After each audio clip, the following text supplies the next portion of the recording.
नई दिल्ली लोकसभा चुनाव को लेकर आप नेता सोमनाथ भारती से न्यूज 24 संवाददाता पल्लवी झा ने खास बातचीत की। आम आदमी पार्टी के फायर ब्रांड नेता, कई बार विवादों की वजह से सुर्खियों में रहने वाले नेता और सबसे अहम बात, कानूनी प्रक्रियाओं को लेकर के लगातार आवाज बुलंद करने वाले नेता। बिल्कुल सही पहचान रहे आप, सोमनाथ भारती इस वक्त न्यूज 24 के साथ है और पार्टी ने इन्हें और बड़ी जिम्मेदारी दे दी है लोकसभा चुनाव का टिकट देकर। आइए सीधे उनसे बात करते हैं। बहुत बहुत मुबारक हो, आपको पार्टी ने एक बड़ी जिम्मेदारी दी है। बिल्कुल, बहुत बड़ी जिम्मेदारी है और मुझ जैसे साधारण कार्यकर्ता को इतनी बड़ी जिम्मेदारी देना अपने आप में बहुत बड़ी बात है। अब हुआ क्या है कि जिस प्रकार से दिल्ली में चीजें उभर रही हैं, जिस प्रकार से दिल्ली में चुनी हुई सरकार है, उसे काम नहीं करने दिया जा रहा। इसकी आवाज बुलंद करने वाला कोई व्यक्ति है नहीं संसद में।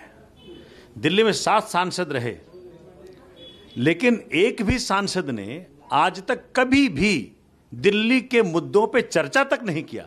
पार्लियामेंट के अंदर जब दिल्ली के लोगों के अधिकार छीने जा रहे थे तो ये ताली बजा रहे थे। तो दिल्ली की मुसीबतें का कौन रखवाला करेगा?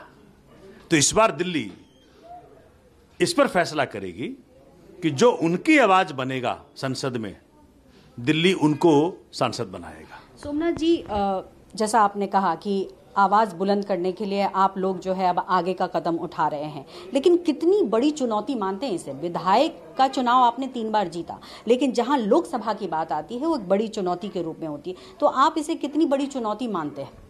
देखिए, चुनौती किस प्रकार से कहें इसको, क्योंकि जिस प्रकार से मेरे यहाँ अगर आप देखें 3 चुनावों में, पहला मार्जिन जनता ने मुझे दिया 8,000 का, फिर 16,000 का, फिर 19,000 का, और क्षेत्रीय जनता ने अथाह प्यार दिया है। और अगली बार तो जनता ने मेरी रिक्वेस्ट पे, आम आदमी पार्टी के पुरोधा अरविंद केजरीवाल जी की रिक्वेस्ट पे 3 पार्षद दे दिए, जो 50-50 साल से सीटें भाजपा के पास थी। तो दिल्ली की जनता ने मूड बना लिया है कि इस बार आम आदमी पार्टी के लोगों को, इंडिया अलायंस के लोगों को संसद पहुंचाना है। कोई शक नहीं है कि आपकी आवाज बुलंद है और बहुत प्रमुखता से आप बात रखते भी आए हैं, लेकिन मेरा अंतिम सवाल है कि ये बात भी लगातार उठ रही है कि आम आदमी पार्टी सरकार में आई, पॉलिटिक्स में आई, कांग्रेस को सवाल उठाकर, और आज कांग्रेस के साथ गठबंधन करके, सीट शेयर करके चुनाव लड़ रही है। ये क्या आपको लगता नहीं है कि डेंट करेगा? हम तो सिर्फ राष्ट्र की चिंता कर रहे हैं। ये गठबंधन पार्टी हित में नहीं है, ये गठबंधन राष्ट्र हित में है, ये गठबंधन संविधान हित में है, ये गठबंधन जनहित में है। देश को बचाने की लड़ाई है ये। इसलिए ये चुनाव कोई साधारण चुनाव नहीं, ये युद्ध है।